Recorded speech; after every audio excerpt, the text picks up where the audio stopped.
আজকে বানানো যাক হাতে মাখা মুসুরির ডাল। বাচ্চা থেকে বড় সবার কিন্তু দারুণ লাগবে। আর ঘরে থাকা মুসুরির ডাল দিয়ে এত টেস্টি রান্না করা যায় কি বলবো। চলো তাহলে দেখে নেওয়া যাক। প্রথমে ডালটাকে ভালো করে ধুয়ে নিয়েছি। এরপর ঝুরি ঝুরি করে কেটে রাখা আলু দিয়ে দিয়েছি, কুচি করে রাখা পেঁয়াজ, টমেটো কুচি দিয়েছি, কাঁচা লঙ্কা, স্বাদ মতন লবণ, পরিমাণ মতন হলুদ, হাফ চামচ জিরে গুঁড়ো, ধনে গুঁড়ো দিয়ে আর 2 চামচ কাঁচা সর্ষের তেল দিয়ে খুব ভালো করে মেখে নিচ্ছি।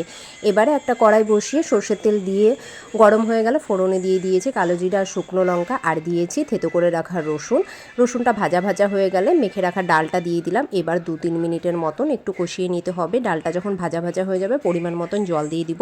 এরপর ডালটা সেদ্ধ হওয়া পর্যন্ত অপেক্ষা করব। এদিকে আর একটা প্যানে 2টো ডিম দিয়ে দিচ্ছি। ডিমটাকে ঝুরি ঝুরি করে ভেজে নেব। অল্প একটু লবণও দিয়ে দিচ্ছি। ডিমটা যখন ঝুরি ভাজা হয়ে যাবে সেদ্ধ করে রাখা ডালের মধ্যে ডিমের ঝুরিটা দিয়ে দিচ্ছি। ডিমের ঝুরিটা দিয়ে খুব ভালো করে আমাদেরকে এখানে মিশিয়ে নিতে হবে। এখন 2-3 মিনিটের মতন রান্না করব। ওপর দিয়ে একটু গরম মশলা গুঁড়োও দিয়ে দিলাম, ঢাকা দিয়ে দিচ্ছি। ঢাকনাটা খুলে দেখো নামানোর আগে ধনেপাতা কুচি দিয়ে দিলাম। ব্যাস।